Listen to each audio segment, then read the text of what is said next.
It's the Dr. Cloud Show, and I'm glad you joined us here on this Friday as we get ready for the TGIF day, which means the end of the week is over and we're casting smoothly into the weekend. I hope it's been a good week for you. I hope it's gone in a direction that you've wanted to go. It's been fun here hanging out with you. And speaking of hanging out, let me give the number right off the bat.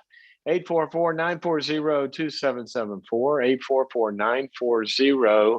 844-940-2774, the number to get on the program and tell us all your stuff so we can talk about it and we can go through it together. 844-940-2774. That's where we are. This is the show where we talk about your clinical issues sometimes, depression and anxieties and addictions and all that stuff. We talk about your relationships, whatever those might be. And we talk about dreams and goals and how we reach them and get in the mix when we tell our stories. And we all join arms, go through that together. And kudos to you guys. I always say this on Facebook, Instagram, and YouTube, the way you're hanging out and talking to each other. We're developing a tribal herd immunity against dysfunction, one dynamic at a time. And the way that I believe that happens, how do you get immune from dysfunction out there in the world where it doesn't stick to you? Well, Velcro has two sides. And if we get rid of the side on our side where those messages can stick to us and hurt us and send us over the edge and make us feel manipulated and bad and all that kind of stuff, then, people can do it, but it's sort of like water off duck's back. The stronger you get. So that's my goal in one way for all of us. And we're going to work on that.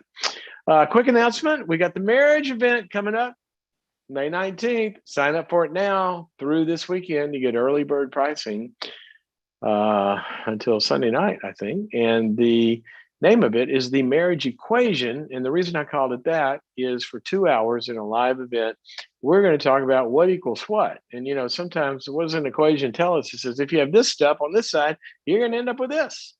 But if we do this on this side, we're going to end up with this. And so we're going to talk about specific behaviors that turn around bad situations, turn around, cycles of disconnection or control or things like that. And then also, might not even be a bad situation.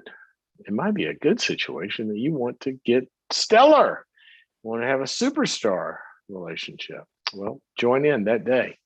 May 19th, The Marriage Equation. Here's how you sign up.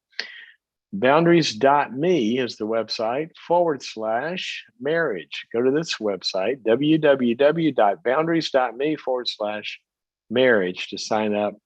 And while you're there, look around, boundaries.me, sign up for that too. You can have access to the whole platform of all the courses that we have right there on boundaries.me. Okay. We always have an opening thought. And I wanted to talk about something from developmental psychology. What I mean by developmental psychology is, humans don't come out, fully baked, right? We, if you notice that, if you ever raised kids, how many of you moms had a baby pop out and turn around and go, "Oh, hey, Mom, how are you? Gosh, sorry, was that hard on you? I didn't really mean to cause you any trouble. Let me clean up around here. Why don't you go take the afternoon off?" No, that's not what they do. They don't do that.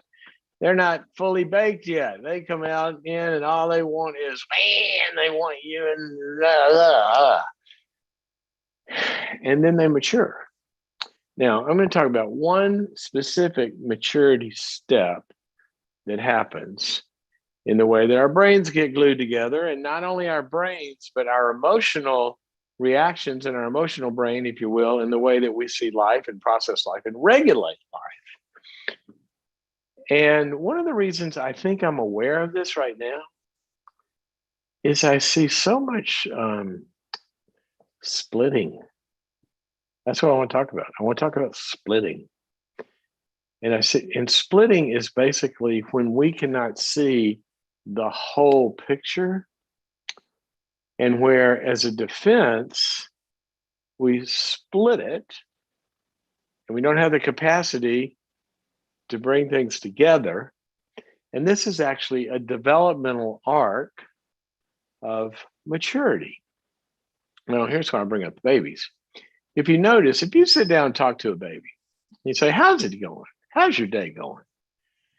Well, depending on what moment you talk to them, it's either, they're in a milk coma, right? Bye, bye, bye, bye. They're happy and smiling. They're doing all that. It's all good, mama. Everything's good. Or it's all bad. I mean, it is bad, bad, bad, bad, bad, bad, bad. Well, an infant, we understand, if you notice, it's kind of like they go from extremes. It's all good to all bad. There's no middle, like, how's it going, Joey? Oh, kind of okay. I mean, my morning was a little rough, but we got better around lunchtime. Well, how's mom today? Mom's pretty good most of the time. A couple of times she was a little late on the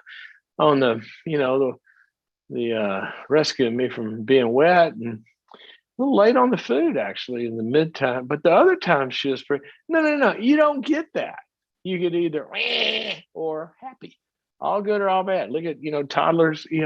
But here's what happens in infantile experience, or I'm going to say immature, because it can go way past infancy into adulthood.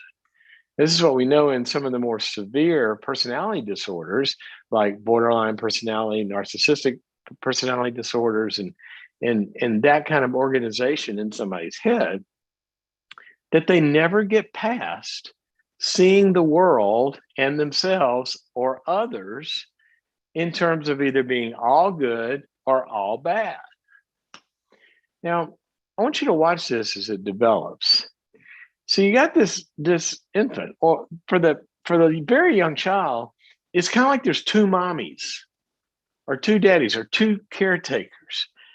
There's the good one, and that's the one that makes me happy. That's the one that holds me and feeds me and wipes me, when I'm wet, and makes me feel better, and changes my clothes and puts a blankie on me, and oh, you're so wonderful, and I'm so in love with you. Oh, you're so wonderful, and I feel good, and I'm wonderful, and life is good until it's not.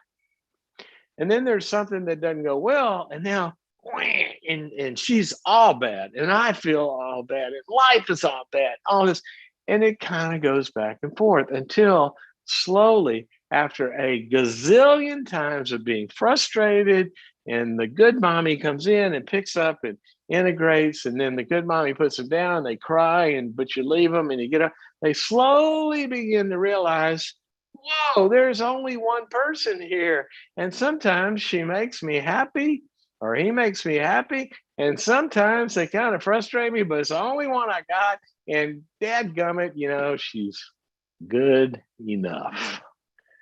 Not perfect, but good enough. And sometimes I feel good, and sometimes I feel bad, and slowly, slowly, slowly, we begin to look at the world in terms of the whole picture, instead of all good or all bad. Now, how many times have you been on the other end of this where it just is horrible? You meet somebody, you're in a relationship with them in some way. It might be work, might be friendship, might be romance. And they just, everything is wonderful. You're in this honeymoon period. It's so great. Everything's great. And then you frustrate them in some way. You don't do something they want. And then you instantly switch to all bad. Sometimes they'll discard you. Sometimes they'll get rid of you. Sometimes they'll attack you. That's a very, very, very, very unstable and immature way to live life. See, the reality is life is gratifying and it's frustrating. And the people that see it that way, in terms of it's both good and bad, it's going to make me happy and there's going to be stuff I don't like. I don't get tipped over, and so I'm more stable, but also I can regulate, because when the bad comes in, the good is there too. And that has an emotional regulation to it. So what happens with people like that? Well, they get in a relationship and they see the significant other, whoever that is, or friend or wife or husband or boss or church or whatever.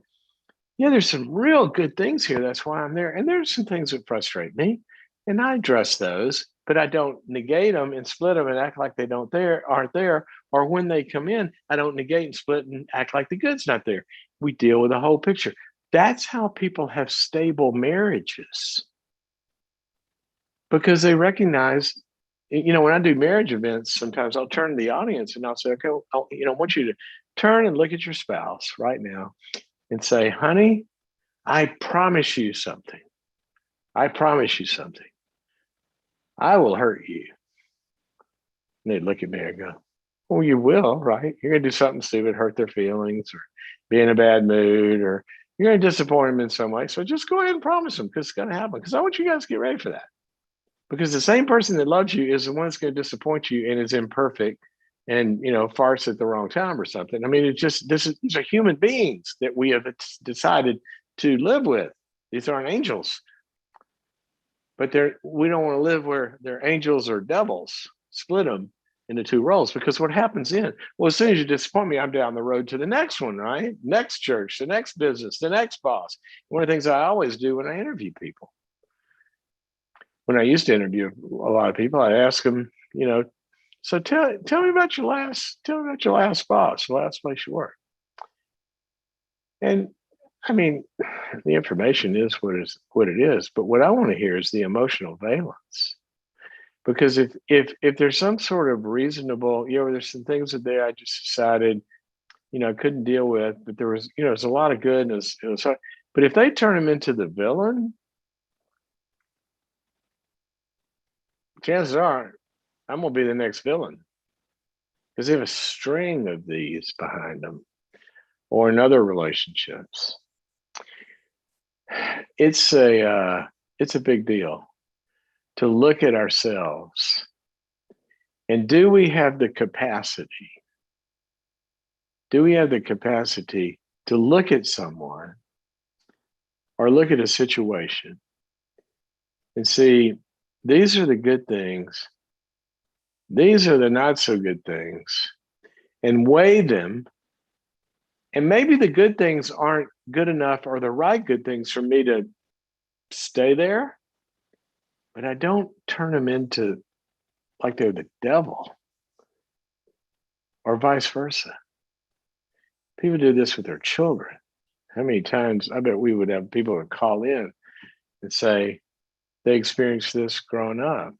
There's a few kids in the family. One of them is seen as the hero, and the other one is seen as the idiot, or the, scapegoat.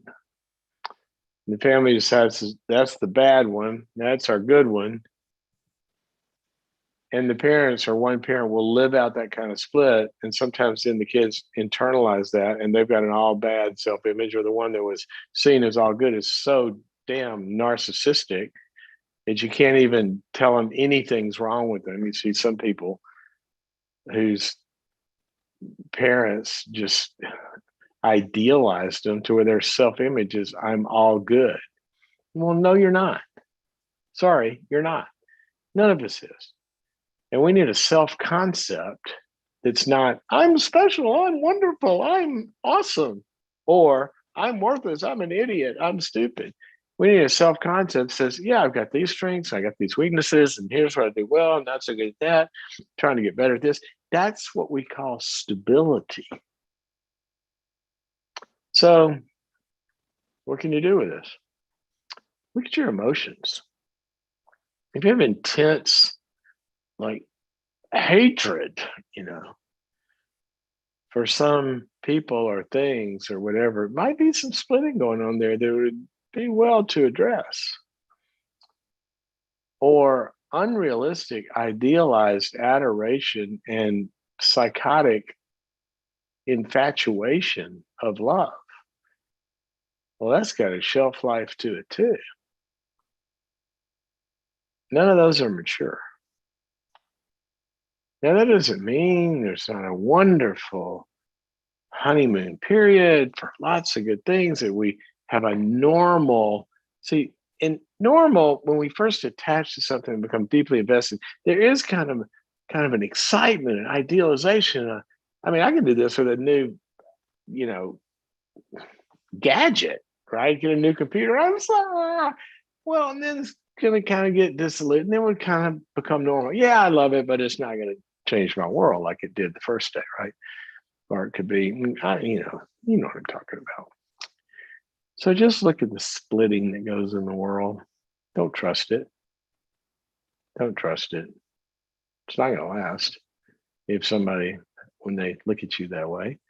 But look for people in your closest relationships that can see you as both good and bad. What are my strengths? What are my weaknesses? And love all of them. I want people that that love me in spite of. That's what God does. He loves us unconditionally, but he doesn't not see where we need to get better. In fact, he loves us like we were perfect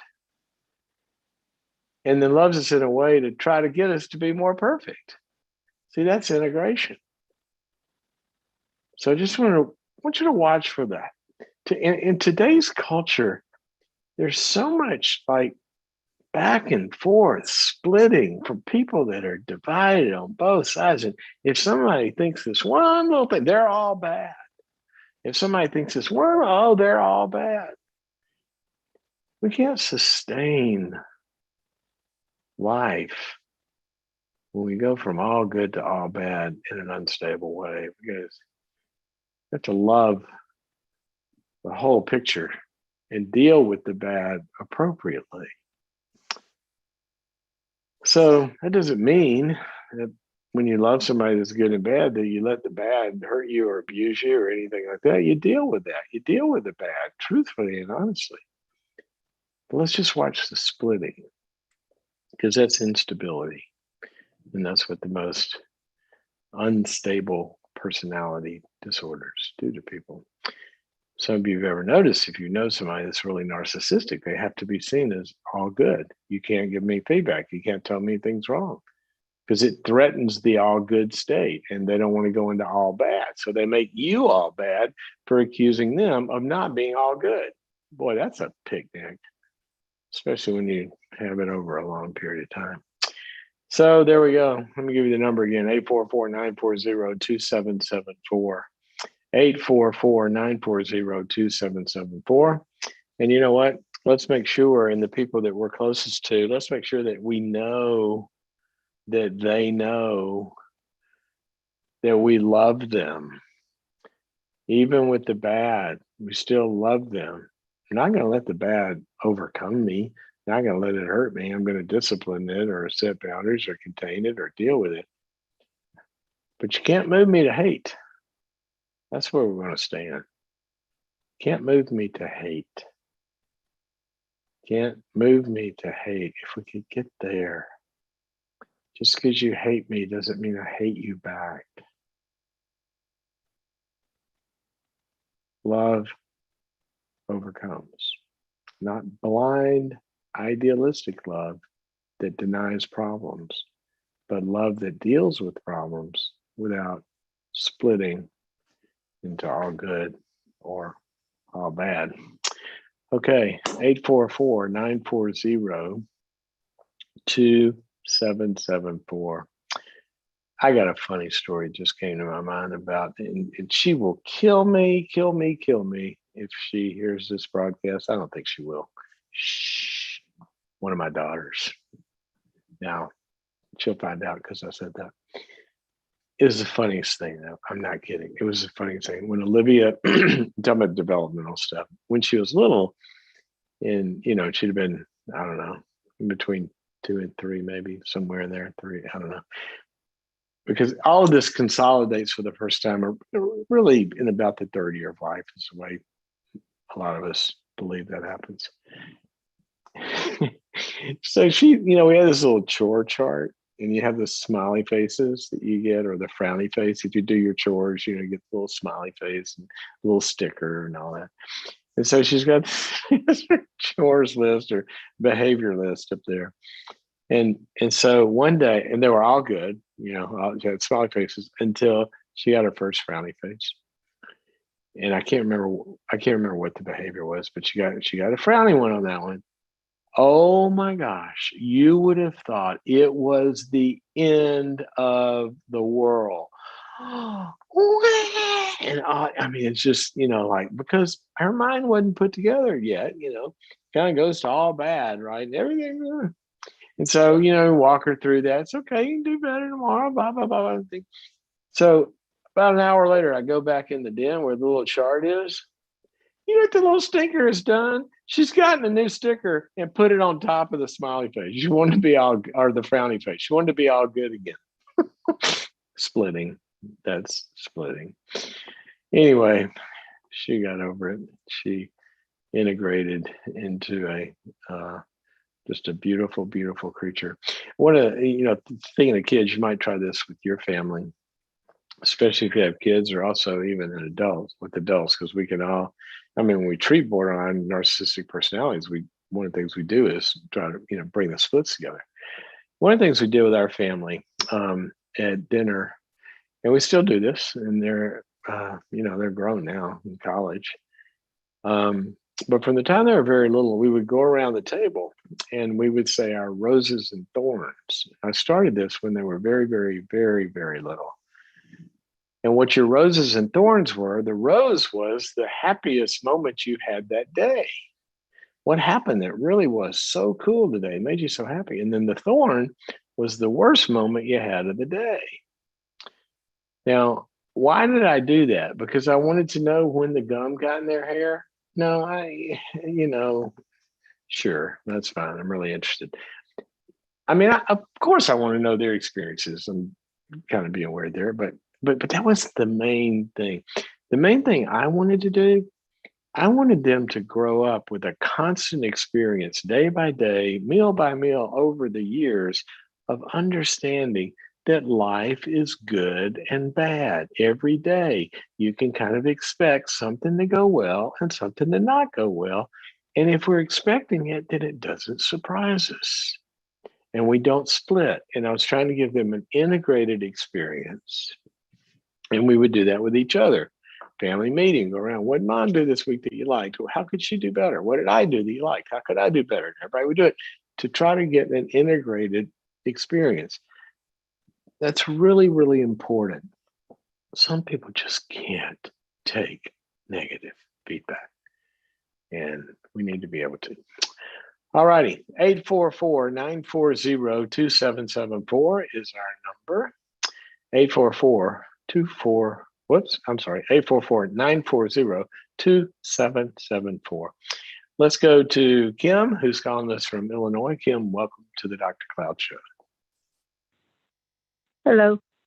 Hello. Hi, Doc. Good afternoon. How are you? Okay. How are you? Pretty well.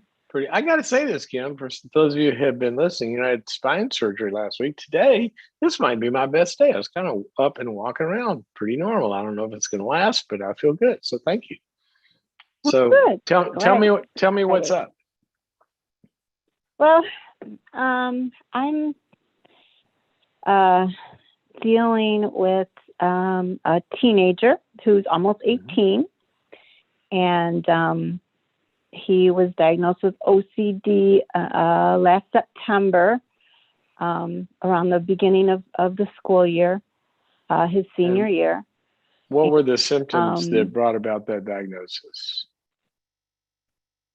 He's always had anxiety, but he started to really obsess about things like that he was going to die. Like if he had pain in his heart, he'd think he had like heart cancer. He would look things up on the internet and things like that. And we had several outbursts, but he was one of those performer kids who would be perfect, and then he'd have a big blow up and then go back to being perfect. So we didn't really, it's just guilt, my guilt that I didn't realize that he needed help. But when we were going for a sports physical last fall, and he told the nurse practitioner there. On the way there, I said, all these thoughts that you're having, all these things, I want you to tell them that you think all these things about your health. If you think there's something wrong with your heart, just tell them. And so he just started talking, and her eyes were really big and surprised. And she recommended that he see a therapist or a psychologist, and said he should go on medication. So she put him on sertraline, just a small amount.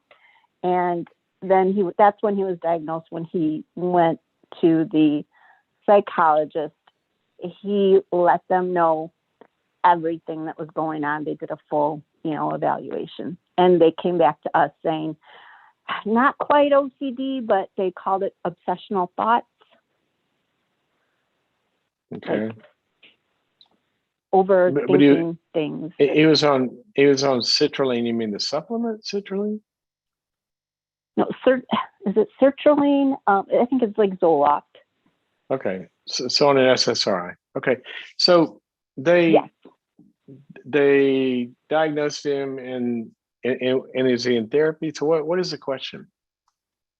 Well, my question is, I guess, as he's about to be 18, he is only in therapy. I mean, once all this came out, we discovered that a lot of that things that had happened included like trying all kinds of drugs, and a lot of marijuana daily, all day.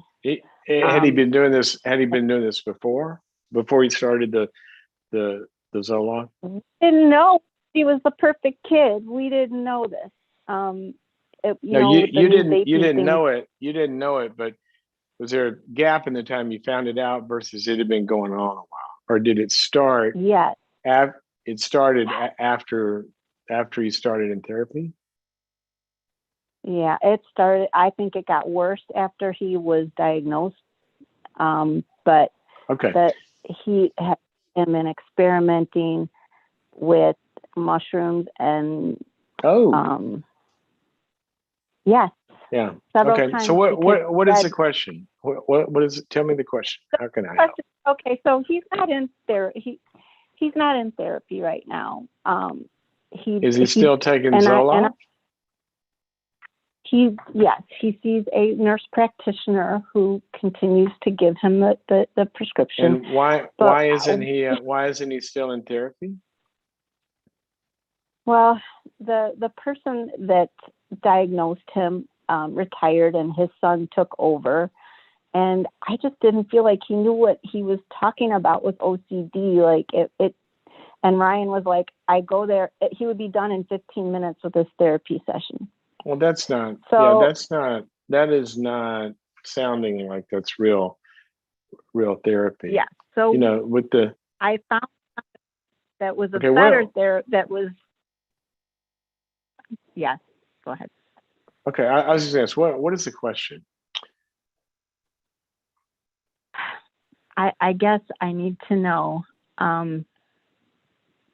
if as he's about to be 18,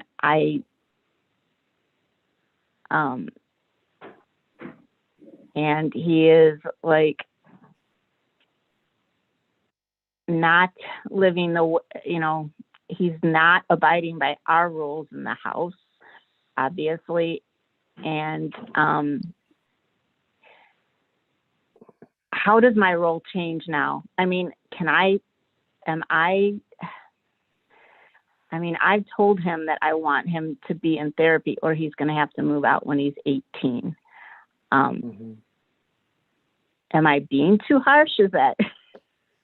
Well, I don't know exactly what here's kind of,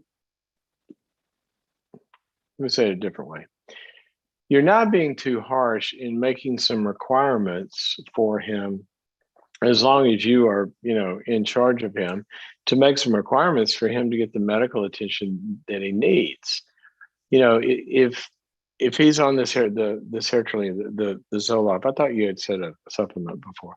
but that is for OCD, Zoloft is in that family of meds that really can help this, but also It's with therapy. oh, And we always, just about always, this has to go with good therapy, because with OCD, especially the kind that he's got, which is an internal one, right? He doesn't do compulsive behaviors, you said.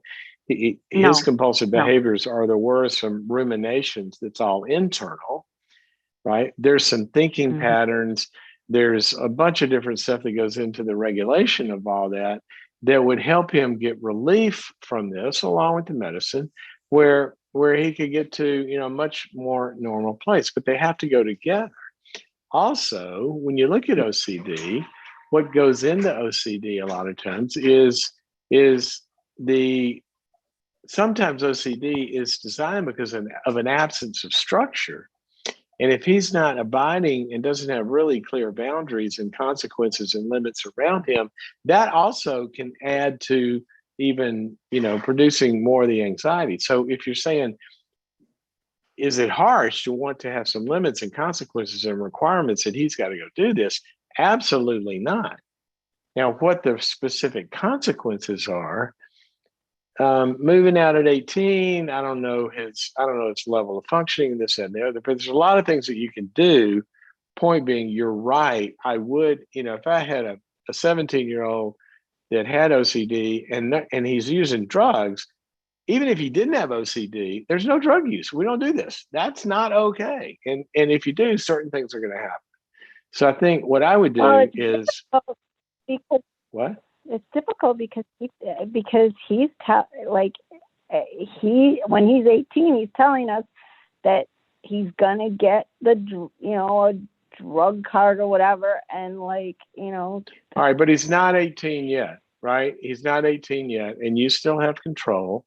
And there are things, yeah, you're the provider of the resources and all of this. And if your question is it being too harsh to get him in somewhere and make some requirements? Absolutely not. What I would do is I would go to a very, very good, look for a dual diagnosis program. What a dual diagnosis is or a dual diagnosis expert, where they understand drug use, but they also understand the psychiatric part of this.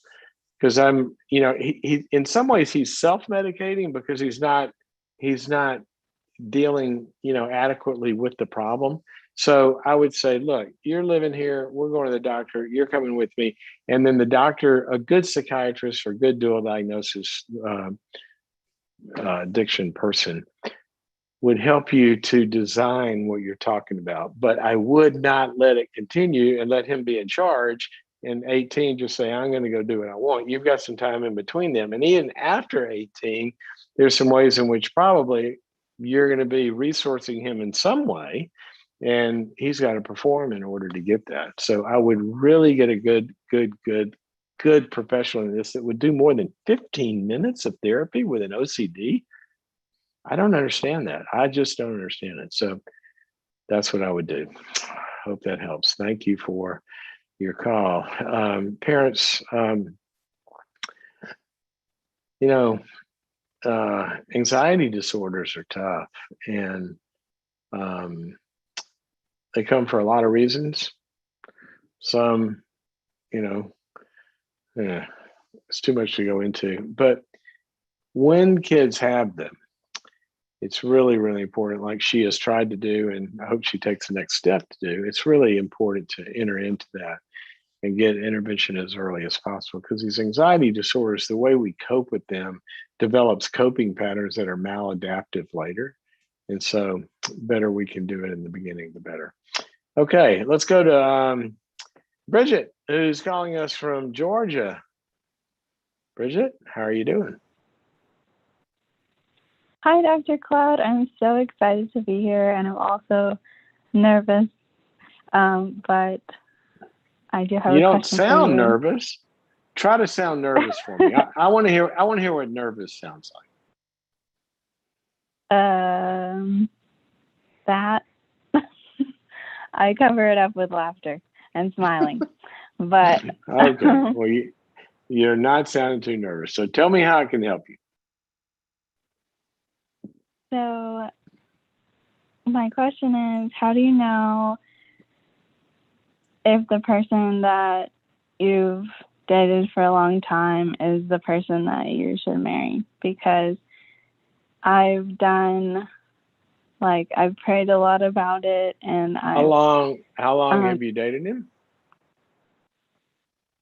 I dated him for about 4 years, and we're Okay. been engaged 4 months. Let me ask you a question. Do you look forward to repeating the last year for the next 50 years? That's a really great question. Yeah, I Thank would. you. You would. Okay. Mm-hmm. Well, that's kind of how engagement should make you feel like you're getting something so good you want to lock this deal in for a lifetime, right? So that's kind of a good Yeah. question to ask. But why do you ask? What's missing? Well, yes, we're both like on a path to like with God, but like obviously we're different people. So there's some things that he does that it's like, how can you believe that, or why do you think that's okay? You know, and like, so I feel like we don't connect on that sometimes, and he's just Well, really it depends. annoying. Like, It depends on yeah, what that is. I mean, if he believes, oxygen is bad and you should breathe, only carbon monoxide, how can you believe that? That's not one I want to sign up to be partners with. But if mm-hmm. you want to say, how can you like that author and not that one, or that church and not that? I mean, there's other stuff. What are we talking about here? What does it tip the boat? How Well, significant is it? Because mm, you're not going to be exactly like anybody. yeah. So, I mean, yesterday there was just this example of like he was driving me somewhere, and he put the song on, and the song had censored out the part, but he sang the part, and I was like, first of all, like, why are you listening to that song? And second of all, like, he was like, it was censored. And I was like, but you said it. Like, it's not even just going in your head, it's going out your mouth. So I was like, why didn't you stop that? But yeah, it's just part of, where you grow up sometimes. Like, even when you start your relationship with God, you don't just automatically So change. So when you're bringing God into this, are you talking about you guys have some different, call them behavioral or moral standards that don't match? behavioral. Yeah. Behavioral? Well, I think that's a really good thing to talk about. I think that you got to go one of two Mm-hmm. directions. One is that you determine, and this really gets interested, you're talking about the God piece of this and the faith part of this, because I think a number of people can relate to this. And I think we have to start with understanding that are you talking about, which God are you talking about? You talking about the God of the Bible? Yes. Okay. Well, if that's the God you're talking about, I know him too. And let me tell you how I understand what he says about this. That Okay. there are a bunch of things, most things that are important. We're pretty clear. Most people that believe in that God, he's not unclear about most of the things that the things that really matter. He's pretty clear about them. Now, that's one category. Lying, cheating, stealing, hurting each other, adulteries, all that kind of stuff, right? And then you get into these other areas where the Bible actually says it calls them, in Romans, it calls them disputable matters. In other words, things that people differ on. Okay. One of those that it mentions is, when is the Sabbath? Some people think this day, some people think that day. Some people treat all the days alike. Paul said, they said that's kind of up to you. People will differ on that and still be together in the faith. Drinking is Yeah. another one. The foods they choose, the things their activities or holidays, all this kind of stuff. It says all of that stuff you have the freedom to make up your own mind depending on somebody's conscience. Some is more critical than others. Some people experience more freedom. But the one rule in there is, in your differences, are you loving each other? That's the rule that covers the disputable matters. So what I would want to know with a couple who we differ on these things, in our differences, are we respecting and loving each other and submitting to one another, as it says, to not make each other uncomfortable? If you can do that, then the differences are cool. If you can't do that, I would hit pause until you can. That's the way I would look at it. Does that help? Yeah, I love that. That's what it says. It says, don't use the freedom. If he thinks he has the freedom to say certain words or whatever, good for him. But it also says you can't use that freedom to make her hurt or feel bad or kind of get dinged in some way. See, that's what it means when it says, if we're following the law of love, to treat others like we would want to be treated, then all this stuff sort of disappears. So I would want to talk to a couple about, how are you considering the other person's feelings as more important than your own?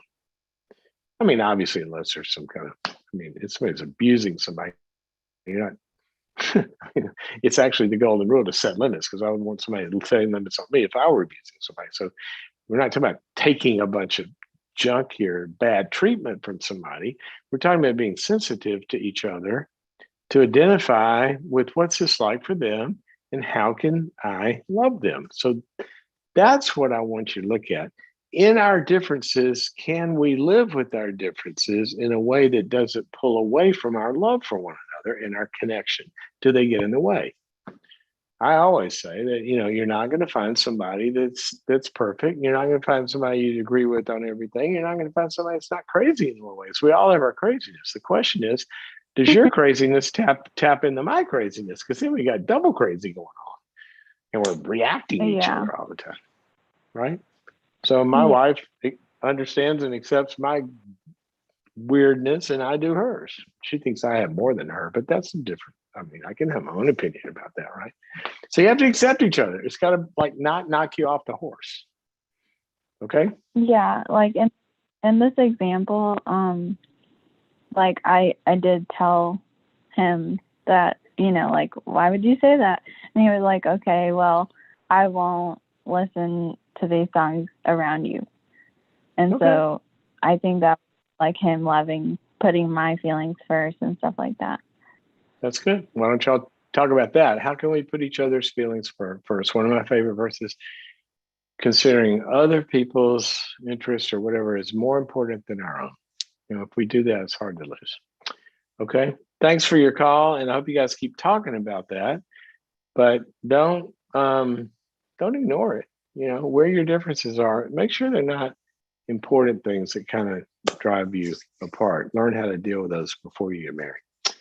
Okay, so let's go back to the phones. In fact, let me give the number one more time, 844-940-2774 is our number, if I can read the screen here. Going to Matthew, who's calling us from somewhere in California, maybe down the road from me. Matthew, welcome to the program. Yeah, hello, Dr. Cloud. Hi, Matthew. How's it going? Hi, I'm doing all right. How are you today, sir? Good. Tell me how I can help you. Good. All right.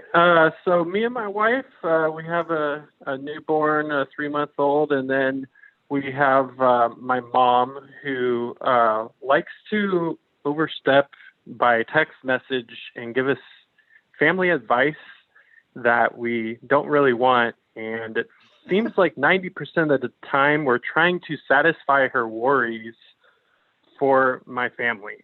So it's kind of frustrating. Is this your first child? Is this your first child? Yeah, this is our first child, yes. And how long you been married? We've been married since summer of 2020, so not very long. Okay, cool. Not even a year. Yeah. So, No. And how old are you guys? I'm sorry? How old are you guys? Oh, I'm 29 and my wife is 93. So, yeah, she's She's 20, gonna be 93. 27. I Or thought you said 94, she was. sorry. I thought you said she's 93. I was going, wow, that's No, amazing. You're no, I was 29. trying She's to get 90. Go, girl. my birth It's like years together. all No. right. So, how old is that, Mike? 90? Yeah. Okay.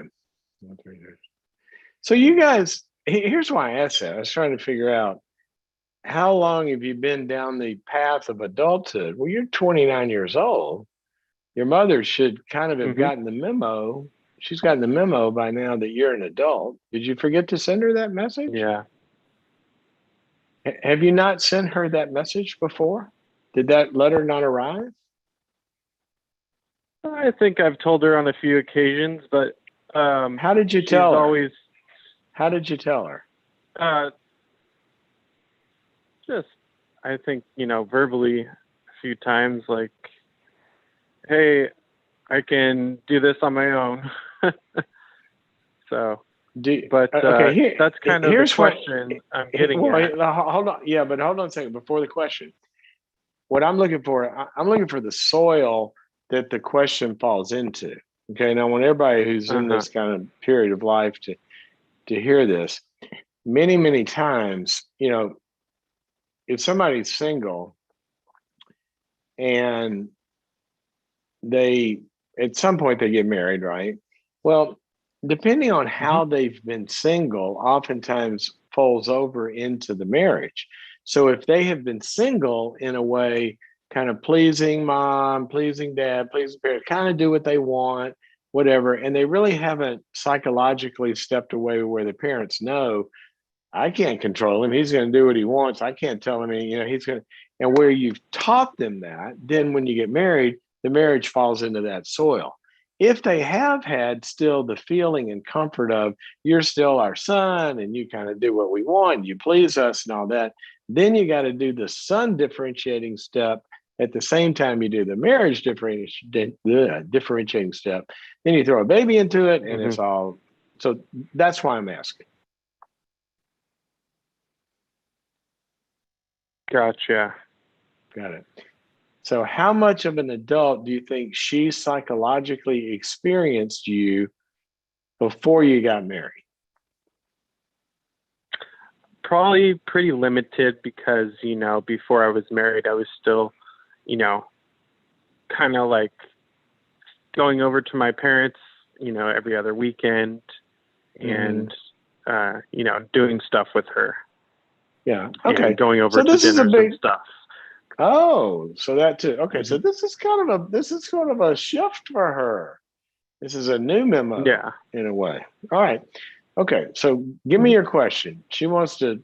What does she tell you to do with your baby? What's she trying to do here? Well, I think she freaks out and she thinks that everything's just going bad for our family because she doesn't like when our son cries. She freaks out and kind of like leaves the room and doesn't want to be around the baby when he cries. And I think part of that too is she must not feel like a good parent, maybe if when our baby cries. But so She's there's not a that, parent. and then another. Yeah, well, I'm here, so.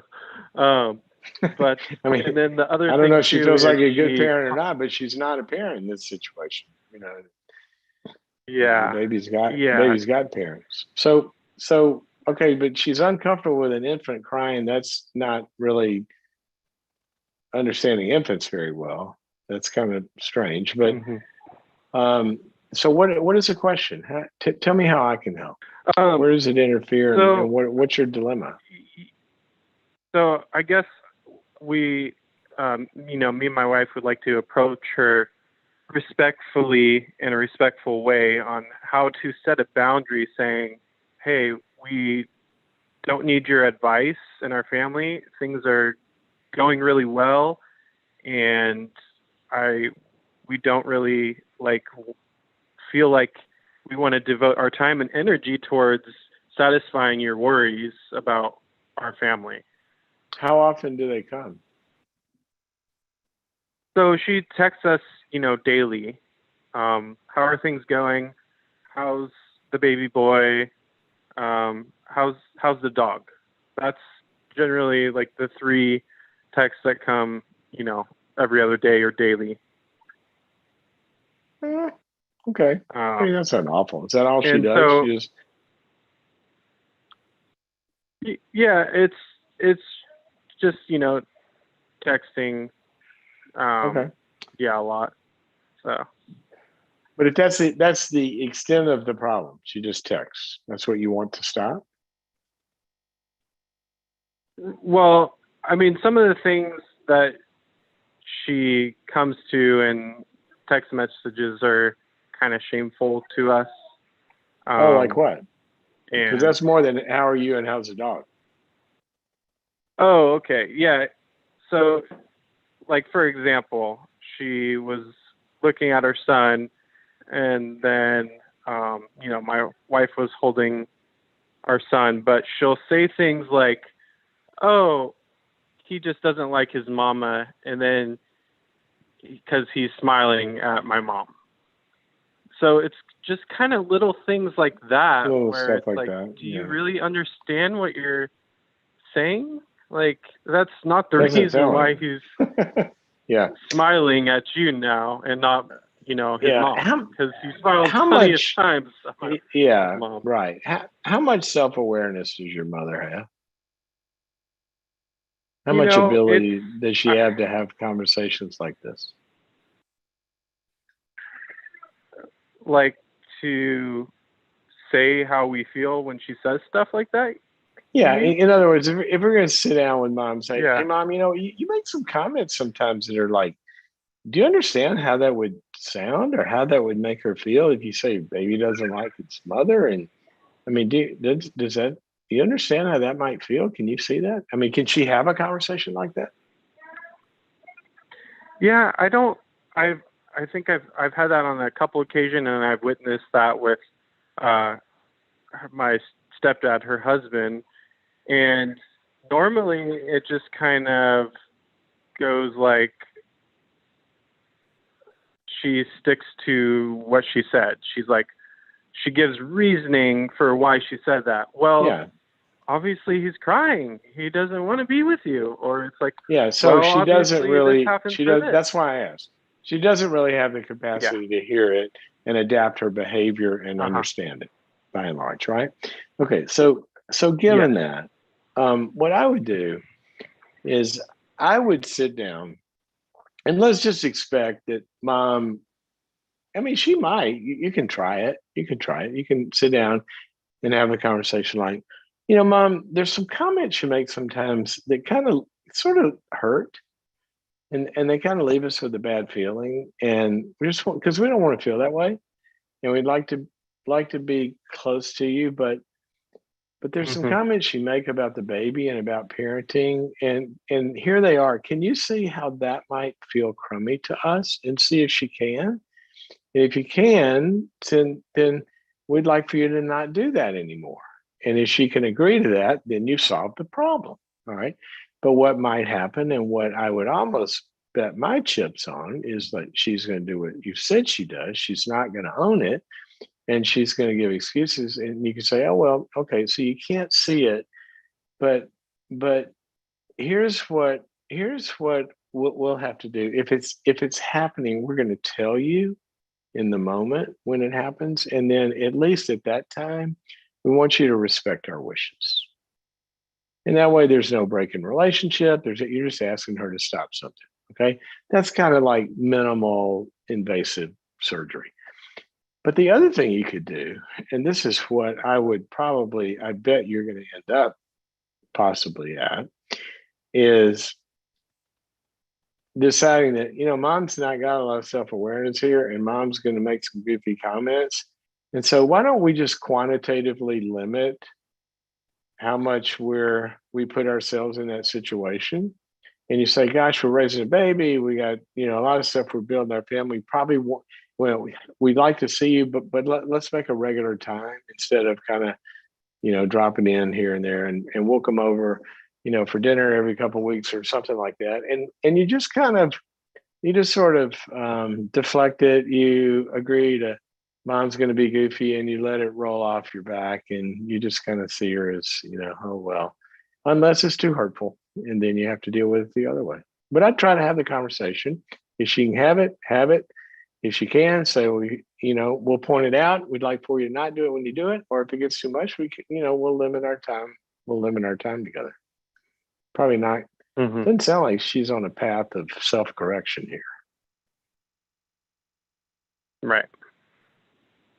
Okay. So good luck. I wish you. I could wave a magic wand and she would go, "Oh my gosh, I'm being intrusive." I don't see that rain cloud, thundering over her head. Generally you can talk, they hear it, they correct.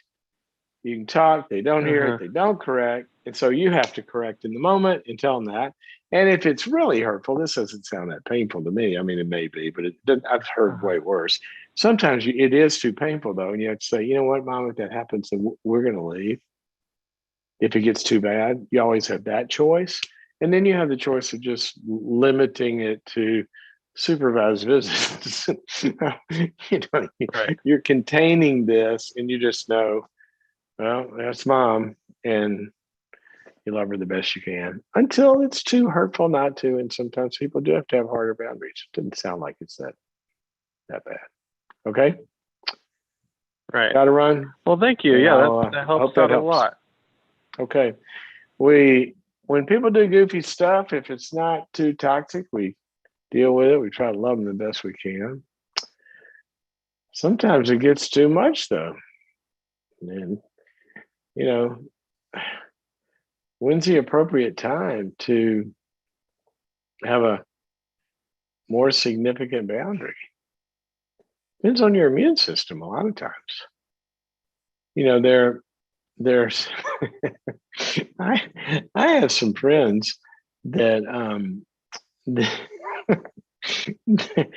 oh my gosh, they have a mother that it could be a reality show.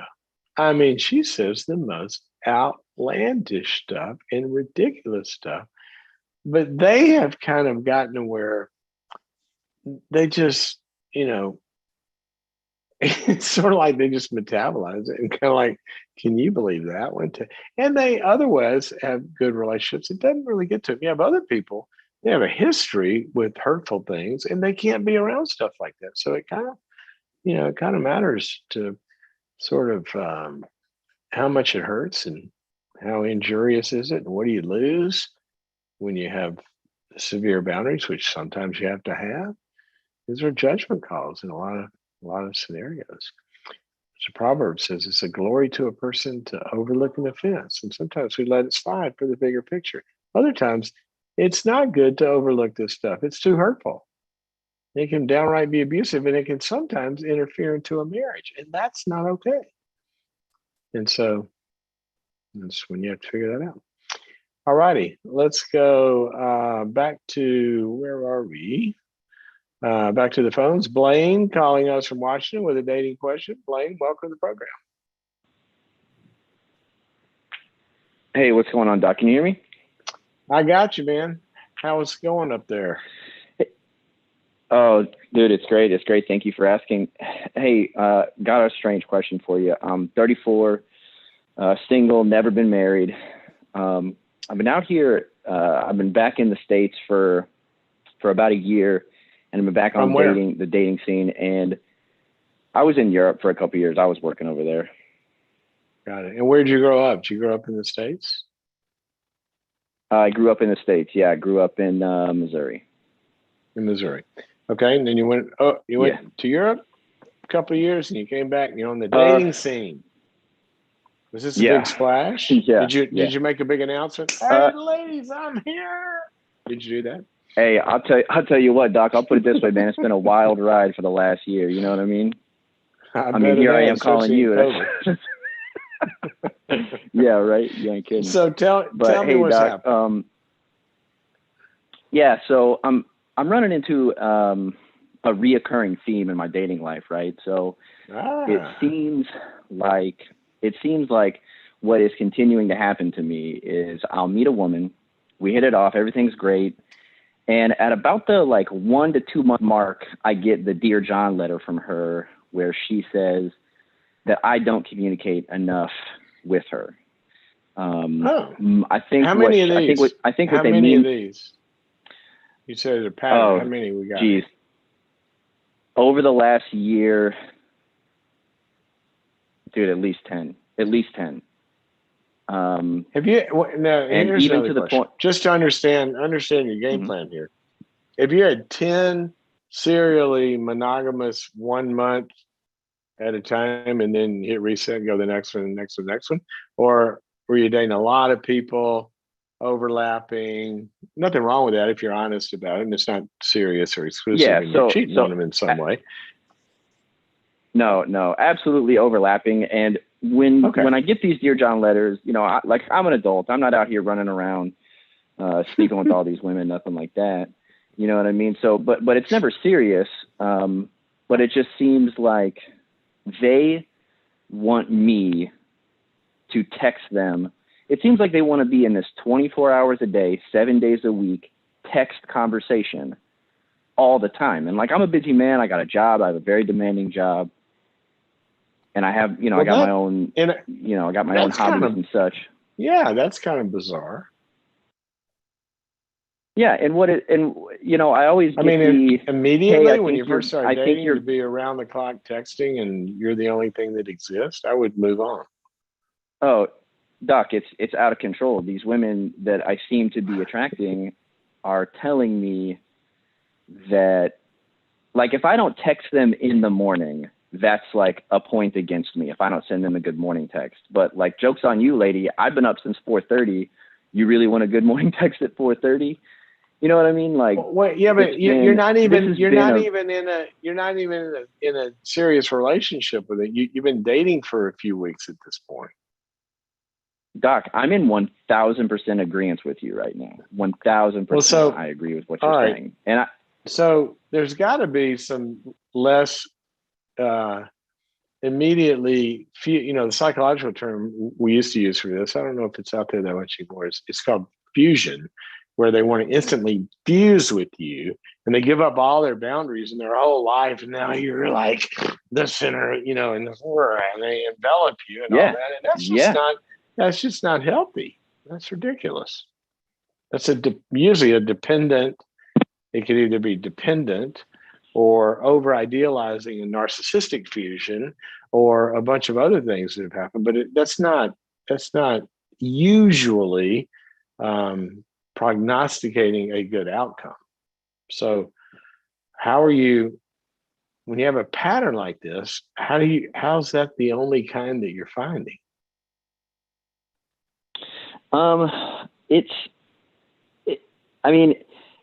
It seems to me that the ones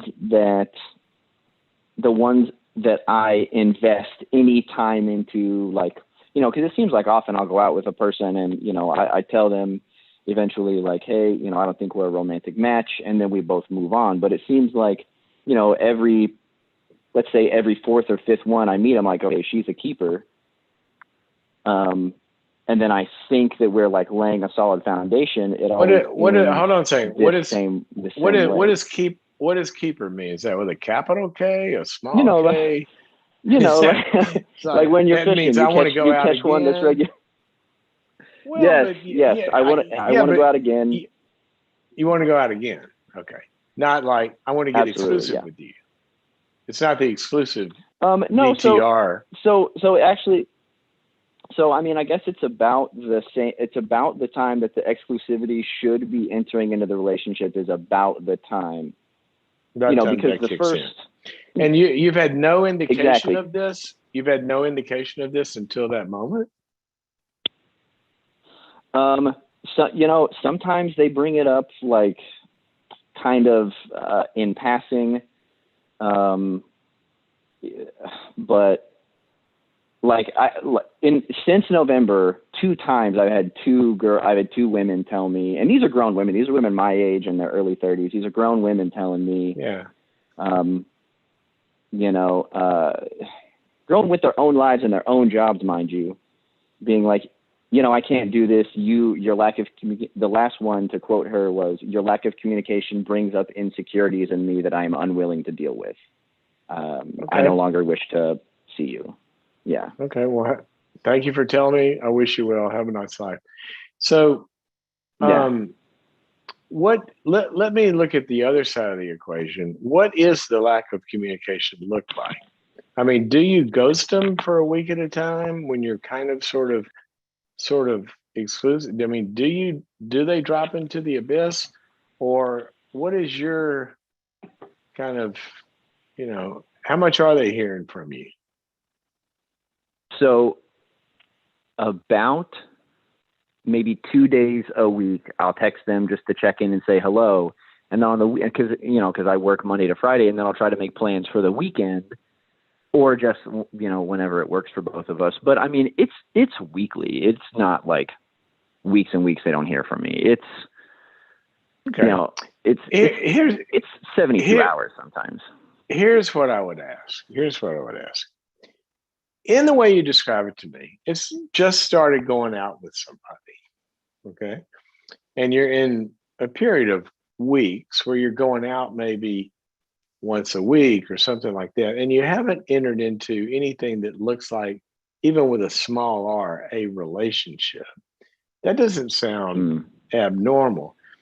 When it gets into something that would look like, even with a small r, we have a real relationship. We're not just going out, but now there's something of a maybe we're not exclusive yet, but it's kind of like, then at that point, weekly might feel like a little bit like she's going, wait a minute, it's not matching the size of the R. So I want you to think about, am I giving off signals or messages that I'm kind of in this in some way? Because if I am in it in some way, then they should be hearing from me more than, once a week. They're out there sort of lost. And the other thing is, I would kind of talk to them about this. I'd say, one of the things that as you're going, let's call it date 3 or 4 or something. One of the things I've experienced, like in dating, is like that funny land of what are the expectations in communication? What are yours? And because I kind of, I kind of like this, and find out kind of before you get to the problem, find out sort of what the differences are, because what you might hear is you're giving indications that there's more there than you're showing up and delivering. I mean, you may be starving them after dangling the bait, in some way, or it could be the opposite. So I would have the conversation. The other thing that I would be fascinated in knowing is if there's a pattern of this,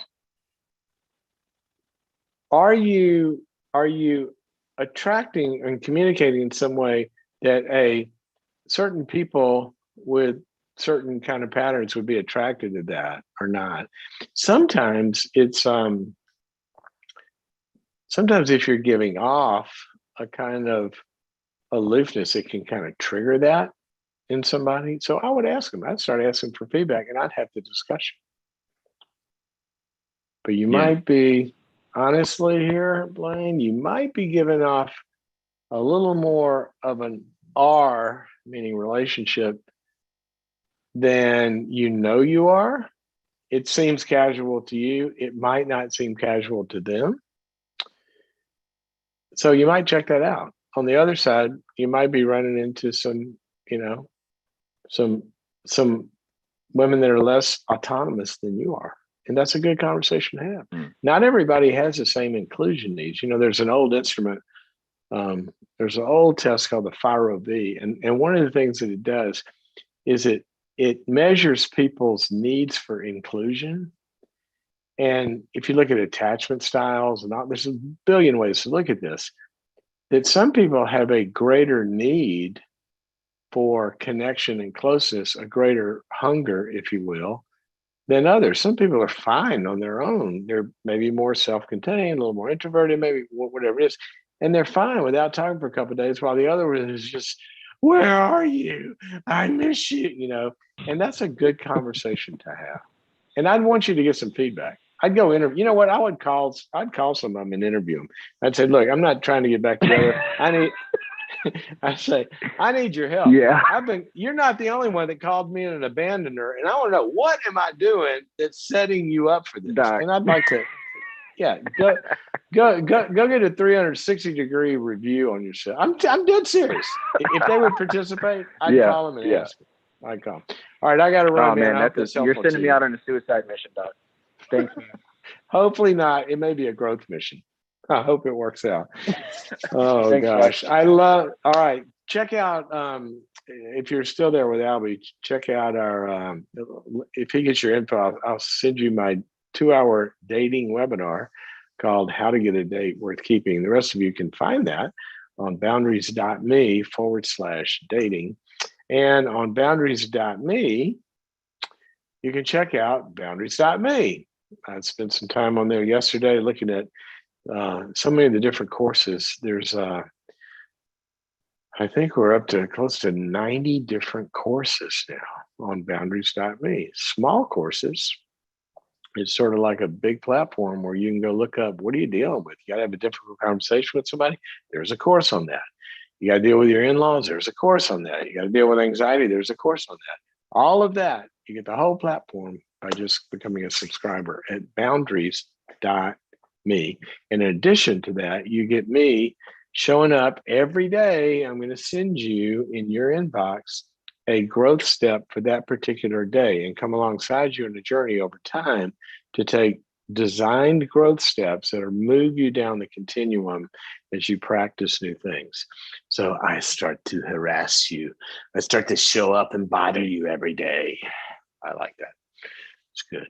We're challenging each other, right? And also for you married couples or those that are thinking about getting married, we're having a 2-hour marriage seminar coming May 19th, live right here, 2 hours, you and me, talking about marriage. It's called the marriage equation. What kind of patterns in marriage equal what kind of outcomes? And if we're doing some things, we're going to equal pain. If we're doing other things, we're going to equal thriving. So how do you stop those patterns and get on the right side of it? If you're in a painful marriage or in a good marriage that you want to make better, join me. Go to boundaries.me/marriage to sign up. And if you can't be there on May 19th, sign up for the May 19th event. Because if you sign up and you can't be there while it's live, you can stream it after, but you have to sign up. So go to boundaries.me/marriage, and you can do that through this weekend. You can get a big discount. So there you go. All righty, guys. I will sign off now. And next week, I don't know the schedule next week yet because I'm actually going to be on vacation. But sometimes on vacation, I miss you guys too much. So I'm going to hop on and check in next week when I can, depending on the schedules. But I can't make a regular schedule yet because I don't know the activities. But there we go. We're going to do that. So we will post it.